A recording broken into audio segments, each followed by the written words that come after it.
Welcome to the Hindu Current Affairs for Beginners. Let's start our today's session. Before starting our session, first let us see answer for the question from our yesterday's video. Bimal Jalan Committee is related to which among the following? This committee was set up in order to determine the right volume of capital reserves or contingency reserves that RBI can hold. And this right volume of contingency reserves will be decided based on economic capital framework. So to determine this economic capital framework of RBI, this Bimal Jalan committee was set up. So the answer here is A. Now let's start our today's session, and these are all the topics that we are going to cover in detail in our today's video. And the link for the notes of this video is already available in the description below. There you can download the notes from both PDF as well as in document format. Our first article is Olive Ridley hatchlings make their way into sea. This article comes under GS paper 3 under the topic of environment. The Forest Department officials have released the Olive Ridley hatchlings into the Bay of Bengal. So from the prelims point of view, now we are going to see about this Olive Ridley turtles and what is meant by in-situ conservation. First of all, what is meant by biodiversity? It is the number and variety of plants and animals. Then what is this biodiversity conservation? Protecting the number and variety of plants and animals is known as biodiversity conservation. Here you can see this biodiversity conservation is of two types. One is in-situ conservation and the other one is ex-situ conservation. This in-situ conservation is known as natural home and ex-situ is known as artificial home. What is this in-situ conservation? Here an area with high biodiversity, that is the area which has huge number and variety of plants and animals will be identified, and this will be isolated and protected from human activities by establishing national parks, wildlife sanctuaries and biosphere reserves. Then what is this ex-situ conservation? Here threatened animals and plants will be taken out from their natural habitat. That's why we are calling this as artificial home. The animals will be and plants will be taken out from their natural habitat and they will be placed in a special setting where they can be protected and given special care. Here comes the geological parks, that is zoos, botanical gardens, seed banks, wildlife safari parks will come under this artificial homes. Now let's try to answer a question that appeared in 2011 prelims. Which one of the following is not a site for in-situ method of conservation of flora? So by using this diagram we can answer this question. Here they are asking which is not a site for in-situ method of conservation. What all will come under in-situ? Wildlife sanctuaries, national parks and biosphere reserves. So here there is biosphere reserve, national park and wildlife sanctuary. So the answer here is B, which is not an in-situ method. This botanical garden is an ex-situ conservation method. The next thing is Olive Ridley turtles. This Olive Ridley turtle got its name from its olive colored shell, which is heart-shaped and rounded. The IUCN status of this Olive Ridley turtle is vulnerable, and its habitat is it is mostly found in warm and tropical waters of Pacific, Indian Ocean and Atlantic Oceans. And the mating and breeding season for this Olive Ridley turtle is in winter. And our Indian Coast Guards have launched a program known as Operation Olivia to protect these Olive Ridley turtles. And these Olive Ridley turtles are mostly carnivorous. They feed on jellyfish, snails, crabs, shrimps, and they occasionally eat algae and seaweed.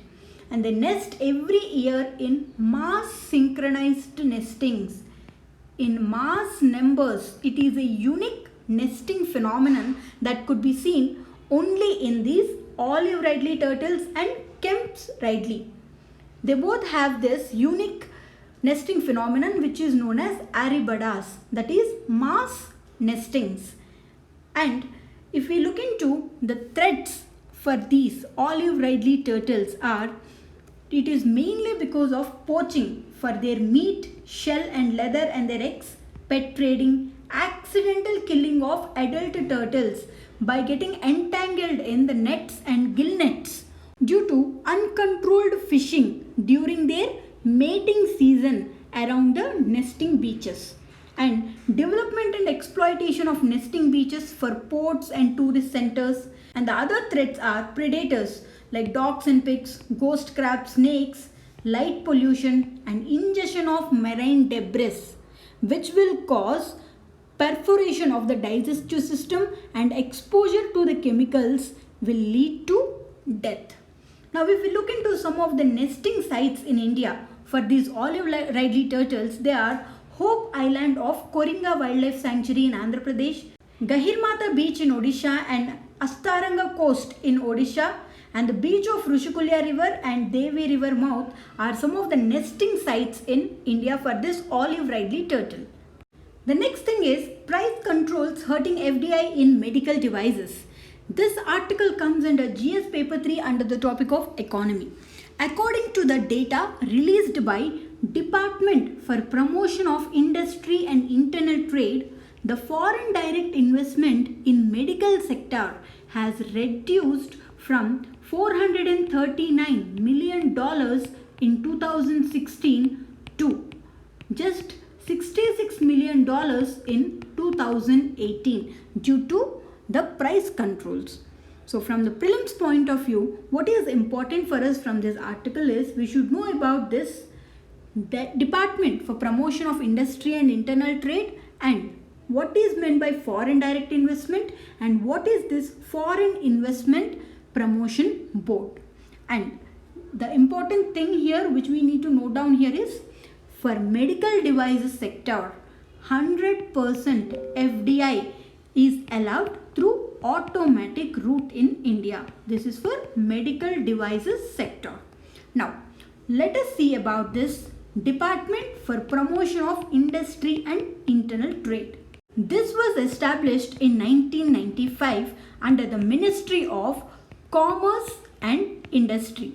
This department is previously known as Department of Industrial Policy and Promotion. Recently, this Department of Industrial Policy and Promotion was renamed as this Department for Promotion of Industry and Internal Trade. Now, what is the role of this department? It is to regulate and administer the industrial sector and to facilitate investment and technology flows and monitor the industrial development. I repeat it, the role of this department is to regulate and administer this industrial sector and to facilitate investment and technology to the industries and monitor their development. Now, if we look into the functions of this department, it is this department which is responsible for formulating and implementing industrial policy and strategies for industrial development in the country, and it also monitors industrial growth and performance of those industries and formulates foreign direct investment policy. Please note down, it formulates this industrial policy, foreign direct investment policy, and promotes, approves and facilitates FDI, and it also formulates policies related to intellectual property rights in the fields of patents, trademarks, industrial designs, geographical indications of goods, and it will administer the rules and regulations of these intellectual property rights.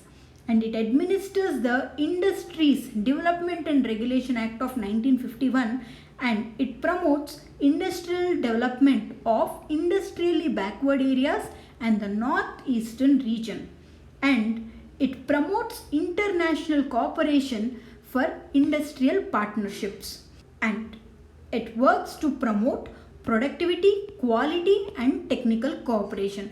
All these are the responsibilities of previously existing Department of Industrial Policy and Promotion. After renaming it as Department for Promotion of Industry and Internal Trade, 4 more responsibilities were added under this. They were to promote internal trade including retail trade, and to promote the welfare of traders and their employees, and to look into the matters relating to facilitating ease of doing business and matters relating to startups. These four are the new responsibilities that were given to this renamed Department of Industrial Policy and Promotion. So as this thing is appearing continuously in news, there are chances for us to get a question from this area of functions of Department for Promotion of Industry and Internal Trade. The next thing is foreign direct investment. What is this foreign direct investment? This is investment in a business by an investor from another country. Investment in, for example, let us take India. Now a foreigner wants to invest in a business in India, then that will be known as foreign direct investment. Here the foreign investor will get control over the company he or she has purchased. So the important thing here is they will get ownership or control of the management. So the businesses that make foreign direct investments are called as multinational corporations or multinational enterprises. And multinational enterprise can make a direct investment by creating a new foreign enterprise. They can make investment by creating a new business, which is called as greenfield investment, or else they can purchase an existing firm, which is also known as acquisition or brownfield investment. According to this Organization of Economic Cooperation and Development, an FDI means it is an investment above 10% of the total paid up capital of the company, or the investment should be able to own more than 10% of the business. That investment will be known as foreign direct investment. In India, this foreign direct investment policy is regulated under Foreign Exchange Management Act of 2000, which is governed by the Reserve Bank of India. And India, it globally ranks first in Greenfield FDI ranking. Then what is the investment procedure? Here, the investor, he can invest in India through two ways. One is automatic route and the other one is through government route.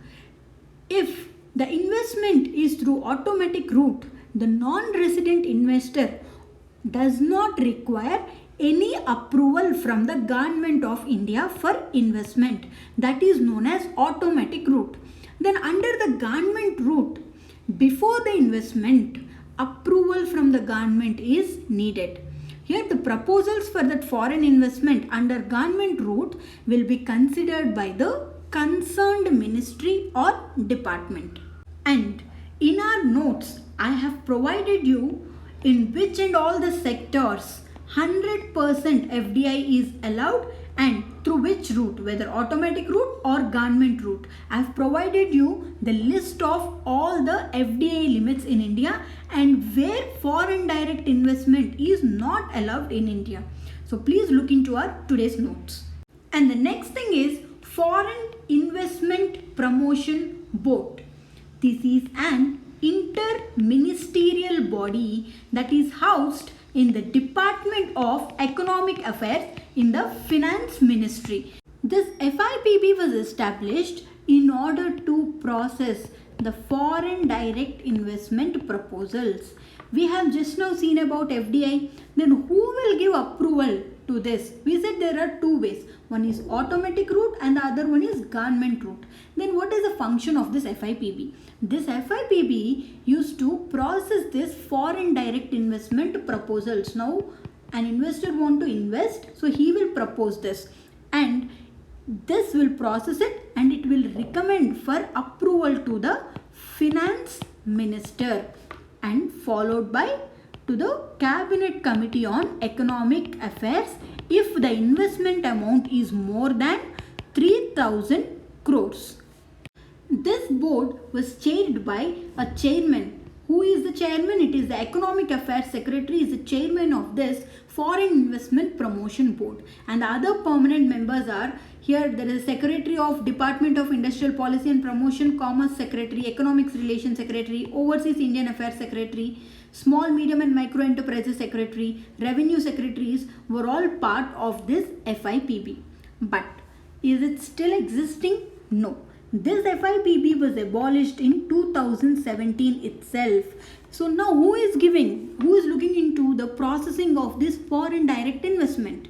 Now what happened is, every individual department or ministry of the government is empowered to clear foreign direct investment proposals by consulting the Department of Industrial Policy and Promotion. The next article is a natural next step. This article comes under GS paper 2 under the topic of international relations. As this is an editorial article, from now onwards we will be seeing the topics from our editorial articles, and the analysis of these editorial articles will be done by Dr. Rambabu sir in deep video. In this video we will be looking only to the topics that were important from prelims point of view. So this article is about strengthening relations between India and Australia. And from the prelims point of view, we should know about this AUSINDEX. What is this AUSINDEX? It is an acronym for Australia India Joint Naval Exercise. It is a biennial, that is, it will happen 2 years once, bilateral maritime joint naval exercise between Indian Navy and Royal Australian Navy. Why these exercises were conducted? In order to strengthen and enhance mutual cooperation and interoperability. Interoperability means sharing the information between both the countries. And this will provide opportunity for interacting and exchanging the professional views between the navies. The next thing is India's perilous obsession with Pakistan. This article comes under GS paper 2 under the topic of India and its neighborhood. So from the prelims point of view, in this article we should know what is meant by Human Development Index. Human Development Index is published by United Nations Development Program. What is this index? This is a measure, composite measure of every country's attainment in 3 basic dimensions. What are those 3 basic dimensions? Standard of living, that is measured by gross national per capita income, and health, the second dimension, which is measured by the life expectancy at birth, and the third dimension is education levels, that are calculated by how many years of education is there among the adult population and expected years of schooling for children, that is gross enrollment ratio. Based on this, the education levels will be calculated. And in 2018 Human Development Index, India is ranked at 130th position out of 189 countries. Next article is the permanence of Arab uprisings. This article comes under GS paper 2 under the topic of international relations. In the month of April, both the leader of Algeria, who ruled for 20 years, that is Bouteflika, and Omar al-Bashir, who ruled Sudan for 3 decades, they were brought down from their positions because of public anger. And this has been reviving the memories of Tunisian and Egyptian uprisings which happened earlier. So now, from the prelims point of view, from this article, we should know about a concept known as Arab Spring. What is this Arab Spring? This Arab Spring is a democratic uprisings that arose independently and that had spread across the Arab world in 2011. This movement was originated in Tunisia in December 2010 when a woman constable has slapped a fruit vendor. He self-immolated. From then it started and it quickly took hold on to Egypt, Libya, Syria, Yemen, Bahrain, Saudi Arabia, and then to Jordan. The main causes for these Arab uprisings were mainly due to poverty, unemployment, lack of freedom, and huge disparities, that is lack of equity, were the major reasons for these Arab uprisings. The next article is Outer Space Lessons. This article comes under GS paper 3 under the topic of science and technology. Here the experts were being comparing our mission Gaganyaan with the United States lunar mission in 1960s. So from the prelims point of view, this article comes under GS paper 3 under the topic of science and technology, and what is important for us is mission Gaganyaan. What is this mission Gaganyaan? This mission Gaganyaan is the India's first human space flight program. It is India's first human space flight program that will be launched by Indian Space Research Organization by 2022. It is not yet launched, and India will become the fourth nation in the world to launch a human spaceflight mission. So far, only US, Russia and China have launched human spaceflight missions. So, under this mission Gaganyaan, 3 flights will be sent into the orbit. Of these 3, there will be 2 unmanned flights and 1 manned flight. What is this manned flight? It will carry humans. This human spaceflight program, which is called as orbital module. It will have 3 Indian astronauts, including a woman possibly, and this will circle the earth at a lower earth orbit. This mission is going to orbit the earth at lower earth orbit at an altitude of 300 to 400 kilometers from the surface of earth for 5 to 7 days, and this payload will consist of 2 things. One is crew module and the other thing is service module. This crew module, the spacecraft will carry human beings. Crew module is a spacecraft that carries human beings, and service module is powered by 2 liquid propellant engines. And this mission, the spacecraft will be equipped with emergency escape and emergency mission abort. Then how it is being launched? To launch this, GSLV Mark III, Geosynchronous Satellite Launch Vehicle Mark III, will be used to launch Gaganyaan. The next article is RBI swap auction gets bids more than thrice the notified amount. This article comes under GS paper 3 under the topic of economy. The Reserve Bank of India has conducted second dollar rupee buy or sell auction, and it has got 3 times that of the notified amount. What it has notified is, it has notified only $5 million, but it has got 3 times of its notified amount. From the prelims point of view, we should know what is this rupee dollar swap or Forex swap and open market operations. First, let us see about this Forex swap. The Reserve Bank of India is using a new tool to enhance liquidity in the system. Before knowing about this Forex swap, let us see about this open market operations. These open market operation is a buying and selling of government securities in open market. Who will do this? It will be done by the central bank in a country, that is the RBI in India. In an open market, selling and buying of government securities is known as open market operation. So, when the central bank wants to infuse liquidity, that is to supply money in the economy, it will buy the government securities. By buying these securities, it has to give money. So, it is providing money, it is infusing money into the market, which will provide the commercial banks with liquidity.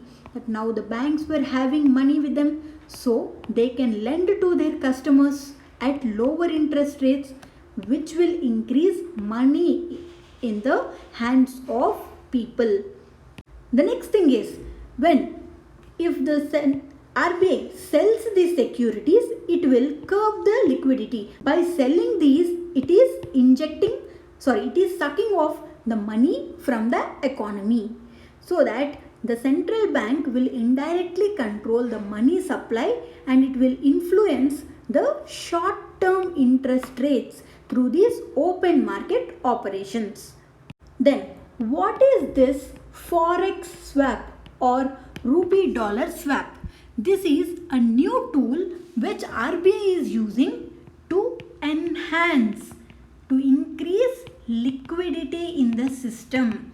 In this method, what RBI is doing is, it will buy as many as dollars that are there with banks in a swap deal by injecting rupees. It will buy the dollars with banks by giving them rupees, with a deal that these banks will buy back these dollars from RBI after 3 years. So the dollars that were raised through auction will increase the Forex reserves with RBI. And the other benefit is, it is infusing liquidity into the market. Now the banks were having rupees, so that they will lend to their customers at lower interest rates, which is increasing money supply in the economy. And it is also increasing the Forex reserves with RBI. The next article is, shipping firms seek PM's help to stay afloat. This article comes under GS paper 3 under the topic of economy. Our Indian shipping companies, they have submitted a memorandum to the Prime Minister for his intervention to scrap a recent notification which will force the shipping companies to get closed. So from the prelims point of view, here there is mention of a term known as right of first refusal. We should know what it is. This is not an obligation, or it is not mandatory, but it is a contractual right. It is just a contract, a deal. If there are two persons, this is a person who owns an asset. Now the other person wants to enter into business with this person. Then if there is this contractual right between these two parties, then it will help this person to enter into business transaction with this person or a company before anybody else can. So only after this person has refused to enter into a business transaction with this person, then only he will have a right to open the bidding to other interested parties. So first the right will be with this party only, with B only. Only after B refuses, he can open his shares to other interested parties, if this right of first refusal is there between these two parties. The next article is in an oil slick. This article comes under GS paper 3 under the topic of economy. In the backdrop of United States demand to stop oil imports from Iran or face sanctions to all the countries, India has decided to zero out oil imports from Iran after May 2nd. That is, India has decided to stop importing oil from Iran post May 2nd of this year. So from the prelims point of view, there are two things that are important for us to know from this article. What is the SWIFT international banking system and where is the location? What is the location of Chabahar port? First, let us see about this SWIFT, which means Society for Worldwide Interbank Financial Telecommunication. Society for Worldwide Interbank Financial Telecommunication. It is a secured financial message carrier and it is a global member-owned cooperative. This is a cooperative headquartered in Brussels of Belgium. This was founded in 1973 by a group of 239 banks from 15 countries. Then these countries, they formed as a cooperative to develop a secured electronic messaging service and to set up some common standards to facilitate cross-border payments. This is the reason why the SWIFT mechanism was established. This is important to facilitate cross-border payments to develop a secured electronic messaging service. This SWIFT mechanism was started. What it will do is it will transport messages from one bank to the intended bank recipient. How it will happen? This will provide a network which will enable the financial institutions across the world to send and receive information about financial transactions in a secure, standardized and reliable environment. To put it simply, it will transport messages from one bank to its intended bank recipient. The core role is to provide secured transmission channel so that if bank A has sent money or has sent message to bank B, then it will go only to bank B but no one else, and bank B will know that it is bank A but not someone else who has sent, read or altered the message on the route. The next thing is Chabahar port. Let's say about this Chabahar port. This is located in the southeastern Iran. It is located in the southeastern Iran on Makran coast in the Gulf of Oman. And it is the only Iranian port which has direct access to the ocean. In 2003, both Iran and India, they have agreed to develop this port. So what will be the benefits if this port was developed? This will provide us an alternative access to trade with Afghanistan by bypassing Pakistan, and it will provide India access to Middle East and Gulf countries, which will increase the trade, and it will provide a link to promote cultural linkages between India and Iran. The next article is the problem with cherry picking data. This article comes under GS paper 2 under the topic of governance, and this entire article is talking about the data crisis in India. So from the prelims point of view, let us see about this NSSO, National Sample Survey Organization, and Mudra schemes that were mentioned in this article. First, let us see about this National Sample Survey Organization, which is established in 1950.